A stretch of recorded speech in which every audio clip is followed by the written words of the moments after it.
ये सवाल फिर अपनी जगह पे मौजूद है। नॉर्मली इमरान खान साहब की मुलाकातें बंद की गई हैं। शरीफ पाकिस्तान का वजीर आजम होने के बावजूद वो वजीर आजम खैबर पख्तूनख्वा को कह चुके हैं कि जी मैं पूछ कर बताता हूं। बहरहाल इमरान खान साहब से आज देखते हैं कि इमरान खान साहब से उनकी मुलाकात करवाई जाती है या नहीं करवाई जाती। इमरान खान साहब की बहन ने और पाकिस्तान तहरीक इंसाफ ने एक स्टेटमेंट जारी किया है। पहले वो स्टेटमेंट बताता हूं, फिर आपको एक अजीब चीज बताता हूं जो पाकिस्तान तहरीक इंसाफ की मैंने नोट की है। नौरीन न्याजी कहती हैं, मैं एक बहन हूं और आज मेरा सवाल इक्तदार के ईवानों से है। कई सहाफियों और जराए इबलाग के मुताबिक हमारे भाई इमरान खान को रात की तारीकी में आंख के इलाज के नाम पर पिम्स अस्पताल ले जाया गया। 3 घंटे वहां पर रखा गया और फिर नहायत पुरअसरार और खौफनाक खामोशी के साथ वापस अडयाला जेल मुंतकिल कर दिया गया। अगर यह खबर सच है तो यह सिर्फ जुल्म नहीं बल्कि खुला जुर्म है। किसी ने इतनी हिम्मत क्यों नहीं कि इमरान खान की फैमिली और वकला को सच बता सके? किससे छुपाया जा रहा है, किसके हुक्म पर, और आखिर हमारे भाई के साथ जेल के अंदर क्या सलूक हो रहा है? हमारे खानदान और वकला को इस अंधेरे में क्यों रखा जा रहा है? इमरान खान कोई कैदी नंबर नहीं, वो इस कौम की उम्मीद है। उसकी सेहत से खेलना दरअसल पूरी कौम को अंधा करने की कोशिश है। ये अब गुजारिश नहीं, आखिरी वार्निंग है। फौरी तौर पर इमरान खान की फैमिली, जाती डॉक्टर्स और वकला की मुलाकात करवाई जाए, मुकम्मल मेडिकल रिपोर्ट सामने लाई जाए और कौम को बताया जाए कि हमारे भाई को रात की तारीकी में क्यों और किस हाल में अस्पताल ले जाया गया। याद रखें, अगर इमरान खान की आंख तक को कुछ जरा सा भी नुकसान पहुंचा तो यह जुल्म खामोशी से दफन नहीं होगा, फिर किसी और की आंख भी महफूज नहीं रहेगी। पाकिस्तान तहरीक इंसाफ यह कहती है कि कोर कमेटी ने चेयरमैन इमरान खान की सेहत के हवाले से कौमी अखबारात और सोशल मीडिया पर आने वाली खबरों पर शदीद तशवीश का इजहार किया।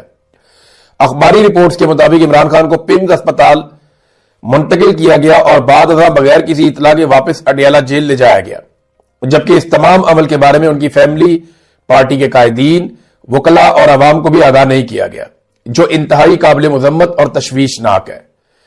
कोर कमेटी इमरान खान के साथ मुलाकातों में रुकावटें डालने और उनकी फैमिली, सियासी रुफका और वकला की मुलाकातें रोकने की सख्त मजम्मत करती है। मुतालबा करती है कि इमरान खान की सेहत के बारे में फौरी तौर पर वाज़ेह और मुकम्मल मालूमात फराहम की जाए। उनकी फैमिली, पार्टी रहनुमाओं और वकला से फौरन मुलाकात करवाई जाए। यही मुतालबा इमरान खान की अहलिया बुशरा बीबी के हवाले से भी किया जाता है।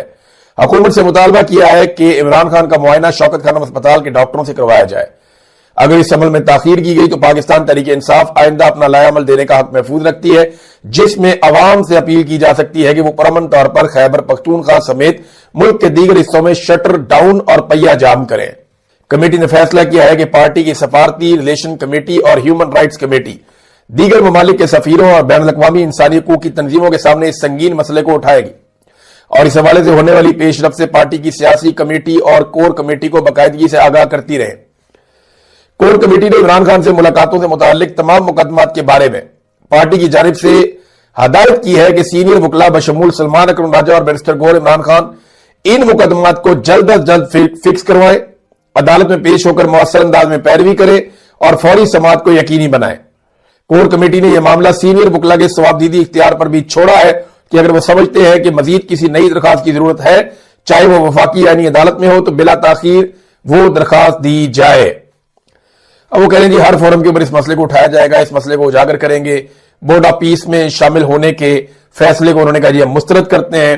पार्टी किसी भी सूरत फलस्तीनी अवाम की ख्वाहिशात और हक आजादी के बरखिलाफ कोई फैसला तस्लीम नहीं करती। इजलास में कोर कमेटी के अरकान को 8 फरवरी की तैयारियों के हवाले से तफसीली ब्रीफिंग दी गई, जबकि इत्तेहादी जमातों की जानिब से जारी करदा हदायत से भी आगाह किया गया, जिस पर कोर कमेटी ने इत्मीनान का इजहार किया। कोर कमेटी ने 8 फरवरी की शटर डाउन और पहिया जाम की कॉल को कामयाब बनाने के लिए तमाम अरकान को जिम्मेदारियां तफवीज कर दी हैं और इस अज़म का इजहार किया है कि पुरअमन अवामी ताकत और जमहूरी अंदाज से आईनी, कानूनी और जमहूरी जदोजहद को मंतकी अंजाम तक पहुंचाया जाएगा। एक स्टेटमेंट है पाकिस्तान तहरीक इंसाफ का, कोर कमेटी का। एक लम्हे के लिए आप सोचें, नवाज शरीफ साहब के प्लेटलेट्स गिरे भी नहीं थे और उन्होंने इतने गिरा दिए थे। डॉक्टर उनके सराहने बैठ के उनके प्लेटलेट्स गिनता रहता था। मरियम औरंगजेब के बार बार स्टेटमेंट आते थे, नवाज शरीफ की फैमिली के बार बार स्टेटमेंट आते थे। एक प्रेस कॉन्फ्रेंस खत्म होती थी, आधे घंटे के बाद दूसरी शुरू हो जाती थी। और हर तरफ मीडिया इसी को डिस्कस करता था। लेकिन इमरान खान साहब को जेल से खामोशी के साथ अस्पताल लाया गया, वहां पे एक प्रोसीजर किया गया, उनको वापस पहुंचाया गया मुबैना तौर पे, और इसके ऊपर किसी ने चूं तक नहीं की। पाकिस्तान तहरीक इंसाफ को तो अब तक ईवानों को हिला देना चाहिए था, अब तक तो इन्हें मजबूर कर देना चाहिए था पूरे सिस्टम को कि इमरान खान साहब से हमारी मुलाकात करवाई जाए। मुझे बड़े लंबे अरसे के बाद अवाम की सतह पे इतने ज्यादा मैसेजेस मौसूल हुए हैं, हमारे वीलॉग पे मैसेजेस आ रहे हैं, ट्विटर पे मैसेजेस आ रहे हैं, व्हाट्सएप पे मैसेजेस आ रहे हैं। जो मेरा पुराना नंबर है उसके ऊपर मैसेजेस की एक भरमार है। लोग इमरान खान और उनकी सेहत के बारे में जानना चाहते हैं, लोगों को बहुत ज्यादा तशवीश है। लेकिन पाकिस्तान तहरीक इंसाफ को मैंने देखा, इन्होंने इस मामले को इतने नॉर्मल तरीके से डील किया कि मुझे हैरत हुई है। इस मामले पे तो इनको एड़ियों पे खड़े हो जाना चाहिए था, इन्हें एक पांव पे खड़े होकर जोर पूरा लगाना चाहिए था, पूरी ताकत का इस्तेमाल करना चाहिए था कि ये आपने क्या कर दिया, और ये हुकूमत के गले में डाल देना चाहिए था। हुकूमत बिल्कुल रिलैक्स है, उन्हें प्रॉब्लम ही कोई नहीं, उन्होंने कहा मसला ही कोई नहीं, क्योंकि वो पाकिस्तान तहरीक इंसाफ की इस वक्त जो क़यादत मौजूद है वो उसको जानते हैं। इन्होंने किसी किस्म का रिएक्शन दिया नहीं। फैमिली जो कर सकती है वो जाकर वहां बैठ जाती है। अब देखते हैं आज सुहेल अफरीदी साहब गए, वहां पे अडियाला के बाहर क्या सूरत हाल बनती है। बहरहाल मुझे पाकिस्तान तहरीक इंसाफ के एक ठंडे किस्म के रवैये से बड़ी हैरत हुई है, मुझे हैरानी हुई है कि ये इतने ठंडे कैसे हो सकते हैं जबकि इनके लीडर के साथ इतना सीरियस इशू हुआ है। फर्ज करें नवाज शरीफ के साथ हो जाता तो जमीन आसमान उन्होंने एक कर देना था, इन्होंने कुछ नहीं किया। अच्छा, 8 फरवरी को निकलने की एक वजह बताने के ऊपर पाकिस्तान तहरीक इंसाफ ने एक पंफलेट जारी किया। उन्होंने कहा कि सुहेल अफरीदी की क़यादत में 31 जनवरी को अब सवाबी में एक प्रोग्राम होने जा रहा है। वो कह रहे हैं इमरान खान की तरफ से स्ट्रीट मूवमेंट की कॉल क्यों दी गई, इस कॉल पर आवाम क्यों निकले। अब ये वजूहात उन्होंने बताई हैं। पाकिस्तान तहरीक इंसाफ ने यहां 5 वजूहात लिखी हैं। एक, वो ये कहते हैं कि आइन को इस हद तक पामाल किया गया कि आम आदमी को इंसानी हकूक से महरूम कर दिया गया। नंबर 2, अदालती निजाम अमली तौर पर मफलूज कर दिया गया, इंसाफ का वसूल अब मुमकिन नहीं है, जज बेचारे इंसाफ मांगते फिर रहे हैं। नंबर 3, आम आदमी के पास वोट की ताकत होती है, कौमी अमानत है, वोट की इज्जत को तार तार कर दिया गया, फॉर्म 47 जारी कर दिए गए और वोट लेने वाले सलाखों के पीछे हैं और जिन्हें वोट नहीं मिला उन्हें लाके ऐवानों में बैठा दिया। नंबर 4, दरपेश मसाइल सिर्फ तहरीक इंसाफ नहीं बल्कि आम अवाम के हैं, लिहाजा स्ट्रीट मूवमेंट और 8 फरवरी का शटर डाउन हड़ताल अवाम को ही कामयाब करना होगा। ये आप अपने लिए निकल रहे हैं, सिर्फ एक पार्टी के लिए नहीं निकल रहे। वो ये कह रहे हैं अपने बुनियादी हुकूक सलब करने वालों के खिलाफ निकलकर निजाम की इस्लाह के लिए हर फर्द पर निकलना वाजिब है। अपने हकूक के तहफ्फुज की लड़ाई अपने बच्चों के लिए लड़नी होगी और आइन और कानून की बालादस्ती कायम करने में अपनी पुरअमन सियासी जद्दोजहद के लिए अपनी अपनी कमर कस लें। यह जनाब पाकिस्तान तहरीक इंसाफ का कहना है। अब सुहेल अफरीदी साहब जो एक जरगा करने जा रहे हैं ना, और वो ये चाहते हैं कि वो जरगे से पहले कोई ना कोई ऐसी एक्टिविटी करें कि जरगे को खराब करें, और जरगा होने जा रहा है वादी तीरा के मामला के ऊपर। जबकि सुहेल अफरीदी कहते हैं कि एक तरफ तीरा के लोग पाकिस्तान के लिए कुर्बानियां दे रहे हैं और दूसरी तरफ बेशर्म सियासतदान उनका मजाक उड़ा रहे हैं।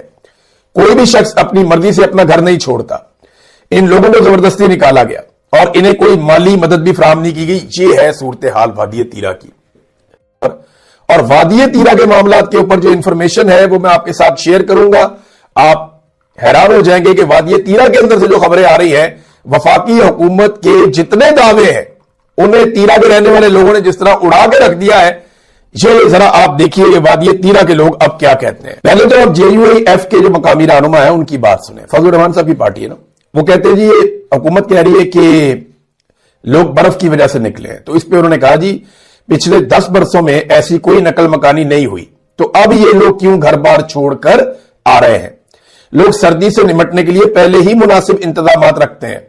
यहां कोई पहली मर्तबा बर्फबारी या सर्दी नहीं आई है, हर साल मौसम ऐसा ही होता है। तो यह हुकूमत की बात झूठ साबित हुई जो दावा किया गया हुकूमत की जानिब से कि जनाब बर्फबारी की वजह से ये लोग निकले हैं। फिर एक और जो तीरा के मकामी ताजिर हैं वो कहते हैं जब ऑपरेशन की बातें शुरू हुई तो तीरा की तरफ राशन ले जाने पर पाबंदी आयद कर दी गई कि जनाब यहां पे ऑपरेशन करना है तो राशन भी नहीं लेके जाना, लोगों को निकालना है यहां से। एक ट्रक आना बड़ी मुश्किल से, यानी एक ट्रक आटे का था वो बड़ी मुश्किल से रवाना हुआ।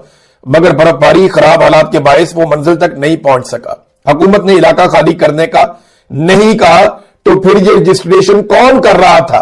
तीरा के मकामी ताजिर ने यह बीबीसी के साथ बातचीत की है। बीबीसी को मजीद बताया कि कम से कम हम पर हंसे तो मत। ख्वाजा आसिफ का बयान ऐसा है जैसे वो हमारा मजाक उड़ा रहे हैं। हम खुद क्यों इस सर्द मौसम में अपना घर बार छोड़कर आएंगे? हमने अभी कुछ अर्सा पहले अपना एक नया मकान तामीर किया है जिसमें बेसमेंट भी है। हम बहुत सर्दी से महफूज रह सकते थे। तीरा मुतासरीन की बीबीसी के साथ गुफ्तगू। सर्द मौसम की वजह से नकल मकानी तीरा से नकल मकानी करने वालों ने वजीर दिफा और वफाकी वुज़रा के दावों को गलत करार दे दिया। इलाका खाली करने के लिए 3 दिन का हमें वक्त दिया गया और कभी कहा गया कि 10 से 25 जनवरी के दौरान नकल मकानी कर लो या ऑपरेशन होगा। यह तीरा के मुतासरीन ने बीबीसी के साथ गुफ्तगू की है। नाज़रीन, ईरान और अमेरिका के बीच में भी चीजें बहुत सख्त पोजीशन पे पहुंच चुकी हैं और यहां पे ऐसा लगता है कि एक फैसला कौन लड़ाई हो सकती है। अब नाज़रीन, एक और सवाल पैदा होता है कि मंगल को क्या होने जा रहा है। देखिए, मंगल का दिन थोड़ा इंपॉर्टेंट है। उसमें चंद चीजें हैं। एक तो यह है कि हाई कोर्ट में पाकिस्तान तहरीक इंसाफ की क़यादत जमा होगी। MNAs, MPA, सेनेटर सारे आएंगे वहां पे और उसके बाद ये हाई कोर्ट मेरे ख्याल में फेस सेविंग के लिए कोई ऑर्डर दे सकती है कि जनाब जाएं, जाके आप इमरान खान साहब से जेल में मुलाकात करें। फिर ये मोटरवे पे रस्तों की बंदिश कर देंगे और एक टोकन एहतजाज भी किया जाएगा 1 दिन के लिए और अडियाला जेल के बाहर भी इज्तिमा पहुंचेगा। बहुत बड़े पैमाने पे लोग वहां पे जाएंगे। अब मुलाकात होती है या नहीं होती, इसका इन्हिसार एक मरतबा फिर नोटिफिकेशन के ऊपर है, क्योंकि अलीमा खानम ने कहा कि उन्हें बड़ा क्लियरली आज से 13-14 दिन पहले बता, 2 हफ्ते पहले अलीमा खानम को बड़ा कैटेगोरिकली ये बता दिया गया था कि जब तक नोटिफिकेशन नहीं होता तब तक इमरान खान साहब की मुलाकात नहीं होगी और उनकी मुलाकात नहीं करवाई जाएगी। अब नोटिफिकेशन इमरान खान ने तो नहीं करना, नोटिफिकेशन तो करना है PMLN की हुकूमत ने। उसका इमरान खान से क्या ताल्लुक है? लेकिन ताल्लुक यह है कि वो किसी किस्म की गड़बड़ी नहीं चाहते, किसी किस्म की प्रॉब्लम नहीं चाहते कि साहब बहादुर का नोटिफिकेशन जो है वो बड़े आसानी से और आराम से हो जाए। तो ये अलीमा खानम ने बताया भी था कि नोटिफिकेशन हो जाता है तो फिर मंगल को इमरान खान साहब से मुलाकात उनकी फैमिली की हो जाएगी और अगर नोटिफिकेशन नहीं होता तो फिर सूरत हाल किसी और तरह की हो जाएगी, फिर कोई और इनको मैनेजमेंट करनी पड़ेगी। नाज़रीन, यूरोपीय यूनियन की एक टीम पाकिस्तान में मौजूद है। आपको पता है GSP+ स्टेटस के हवाले से वो वहां काम कर रहे हैं और ऑब्जर्वेशंस ले रहे हैं, मुलाकातें भी उन्होंने की हैं। सोराब बरकत के हवाले से उन्होंने आवाज उठाई। जो दीगर सहाफी पाकिस्तान में गिरफ्तार हुए हैं उनके हवाले से भी आज ही के दिन में हम एक प्रोग्राम करने जा रहे हैं शाफिल्ड में, यहाँ पे बरतानिया में। तो हमारी उम्मीद है कि वहां पे आप सब लोग आएंगे और आकर एहतजाज करेंगे, इन सहाफियों के हक के अंदर आवाज उठाएंगे। तो नाज़रीन, सोराब बरकत के बारे में जो यूरोपीय यूनियन की टीम है उन्होंने पाकिस्तान से पूछा तो मेरी इतला के मुताबिक इन्होंने कहा जी नहीं, वो तो एक एक्टिविस्ट है। ये इनका बड़ा आसान और पुराना फार्मूला है। यानी जब कोई सहाफी इनको सूट करता है तो कहते हैं जी ये सहाफी है, जब कोई सूट नहीं करता तो कहते हैं जी एक्टिविस्ट। कई सहाफी जो माजी में इनको सूट करते थे, यानी हमें अच्छी तरह याद है कि शरीफ खानदान, ये जरदारी, ये लोग हमारे जनाब माथे चूमते थे, खुश होते थे कि जनाब आप लोगों ने मुशर्रफ के खिलाफ क्या कमाल कर दिया। फिर एक वक्त आया कि बहुत सारे सहाफी इनको बुरे लगना शुरू हो गए। वजह यह है कि आज दोबारा हम बात कर रहे हैं आइन की सरबुलंदी की, आज दोबारा हम बात कर रहे हैं कि आप डिक्टेटर के साथ ना चलें। कल आप डिक्टेटर के खिलाफ थे, हम आपके साथ थे। आज आप डिक्टेटर के साथ हैं तो हम आपके खिलाफ क्यों ना हो। तो ये फैसला करते हैं अपने फायदे और नुकसान को देखकर कि ये सहाफी है या नहीं है। और अगर कोई आदमी जो है वो इनके मुखालिफ बात कर रहा है या इनको आईना दिखा रहा है तो ये कहेंगे ये एक्टिविस्ट है। ये अरशद शरीफ को भी यही कहते थे, मुझे भी यही कहते हैं, बाकी को भी यही कहते हैं। सोराब बरकत को भी यही कह दिया, कोई नई बात नहीं है। लेकिन उन्होंने मीडिया से तस्दीक की और उनको पता चला कि ये तो जर्नलिस्ट है। तो ये मामला यार रुकेगा नहीं है, अभी और उठेगा। अभी आप देखिएगा इसके ऊपर मजीद जगहों पे भी हम आवाज उठाएंगे और कश्मीर में बड़ी जोरदार आवाज उठ रही है। तो पाकिस्तान की गवर्नमेंट के लिए बेहतर यह है कि वो सोराब बरकत को और बाकी सहाफियों को आजाद करें और तौबा करें, ये हरकतें करना बंद करें, क्योंकि रियासती जबर सहाफियों के ऊपर लगातार बढ़ता चला जा रहा है। नाज़रीन, बहुत सारा पैसा खर्चने के बावजूद, प्लॉट्स की लालच देने के बावजूद, बहुत सारी और लालचें देने के बावजूद कराची में बहुत बड़ा झटका लगा है हुकूमत को कि Sindh high court bar association का इलेक्शन ये हार गए और ये 27वीं तरमीम के खिलाफ एक बड़ा रिएक्शन है वकला की जानिब से। तो कराची से जो अगर कोई तहरीक चलनी है तो उसके लिए ठंडी हवा चल पड़ी है। लाहौर बहुत इंपॉर्टेंट है इस सूरत हाल में, लाहौर, रावलपिंडी, इस्लामाबाद, ये चंद जगह बड़ी इंपॉर्टेंट है। अगर लाहौर में चल जाती है तहरीक और लाहौर के अंदर वकला इकट्ठे हो जाते हैं और मजबूती से खड़े हो जाते हैं 27वीं आईनी तरमीम के खिलाफ, तो इसका इंपैक्ट कैपिटल पे इस्लामाबाद पे आएगा। रावलपिंडी इस्लामाबाद में जब इसका इंपैक्ट आया तो फिर आप देखिएगा कि पेशावर और कोयटा और हर जगह से आपको आवाजें आएंगी और बहुत तेजी से वकला तहरीक खड़ी होना शुरू हो जाएगी। बहरहाल कराची में एक बड़ी कामयाबी मिली है हुकूमती इत्तेहाद के खिलाफ अपोजिशन को, और उन्होंने वहां पे क्लीन स्वीप कर दिया है। नाज़रीन, हरीपुर की धांधली जो है वो एक के बाद एक करके एक्सपोज हो रही है। तैमूर सलीम झगड़ा साहब ने सारे के सारे फॉर्म 45 सामने रख दिए। उन्होंने कहा जी कोई फर्क नहीं है हुकूमत के और हमारे इन फॉर्म 45 में, बल्कि उन्होंने यह बताया कि इलेक्शन कमीशन आज तक फॉर्म 45, 46 और 48 जारी नहीं कर सका। 602 में से 599 फॉर्म 45 के मुताबिक पीटीआई उम्मीदवार को 1,49,782, जबकि बाबर नवाज को 1,24,686 वोट मिले। यूं 25,000 से ज्यादा की लीड जो पाकिस्तान तहरीक इंसाफ के उम्मीदवार के पास थी, और 67% पोलिंग स्टेशन पे पीटीआई आगे थी। लेकिन बाद में इसको तब्दील कर दिया गया और जीत को हार में बदल दिया गया, और 28% उनकी जीत की परसेंटेज रह गई 67% से कम होते होते। अब रिकॉर्ड कुछ और कह रहा है और election commission of Pakistan form 47 में कुछ और कह रहा है। तो वो कह रहे हैं जी हमारे पास हर स्टेशन के अंगूठों और दस्तखतों और एजेंट्स की तस्दीक शुदा असल कॉपियां मौजूद हैं, और ये बाकायदा उन्होंने जारी कर दी है सोशल मीडिया के ऊपर, आप जाकर देख सकते हैं। तो ये हुआ जनाब हरीपुर का इलेक्शन, और ये बिल्कुल मुख्तलिफ नहीं है। अगर इस तरह इलेक्शन करवाने हैं तो पाकिस्तान में तो फिर इलेक्शन का वजूद ही खत्म हो जाएगा ना। हाँ, पीएमएलएन को वोट पड़े, ऐसा नहीं है। हरीपुर में, एबटाबाद में, ये मानसेरा का जो पूरा इलाका है, यहां पे नवाज शरीफ का वोट बैंक बहुत तगड़ा है और बहुत पुराना है, बहुत पुराना है और तगड़ा वोट बैंक है, लेकिन जीतने की पोजीशन में नहीं है। यही 25,000 की लीड से वो हारे हैं। नवाज शरीफ साहब की डिमांड एक्चुअली क्या है, जो मेन डिमांड है, जहां आके वो फंस गए हैं। नवाज शरीफ साहब की जो मेन एक्चुअल डिमांड है वो ये है कि इमरान खान साहब से हमें छुटकारा दिलाया जाए। अब मैं ज्यादा सख्त अल्फाज बोलना नहीं चाहता, पाकिस्तान में प्रॉब्लम हो जाएगी और बहुत सारे सुनने वालों को भी प्रॉब्लम हो जाएगी कि जनाब ये क्या आप बात कर रहे हैं। तो नवाज शरीफ साहब ऐसे ही है। नवाज शरीफ साहब की अगर आपने 26 नवंबर की गुफ्तगू सुनी हो तो आपको आइडिया हो जाना चाहिए कि जमहूरियत से, इंसानियत से, इखलाकियात से, इकदार से मियां नवाज शरीफ साहब का या उनकी सियासत का कोई ताल्लुक नहीं है। मियां नवाज शरीफ साहब इस वक्त एक बिफरे हुए बैल बने हुए हैं और उन्हें सिर्फ वो करना है जो उनके और उनकी फैमिली के मफाद में। उसके बाहर ना उन्हें कुछ सूझता है, ना उन्हें कुछ दिखता है, ना कुछ समझ आता है। तो नवाज शरीफ साहब की डिमांड यह है कि इमरान खान साहब से पक्का पक्का छुटकारा दिया जाए, क्योंकि जब तक इमरान खान साहब मौजूद हैं और जब तक इमरान खान साहब की सियासत मौजूद है, तब तक मियां नवाज शरीफ साहब का जो मजबूत हब लाहौर या पंजाब है वो भी वो कंट्रोल नहीं कर पा रहे। सारा कुछ करके इन्होंने देख लिया, सारी एक्सरसाइजेज कर ली, इमरान खान की मकबूलियत का ही मुकाबला नहीं कर पा रहे। अब नवाज शरीफ को चाहिए इमरान खान से छुटकारा, और ये मैं बड़े लंबे अरसे से आपको बता रहा हूं। अब तक इतना ही, अपना ख्याल रखिएगा, अपने चैनल का भी। अल्लाह हाफिज।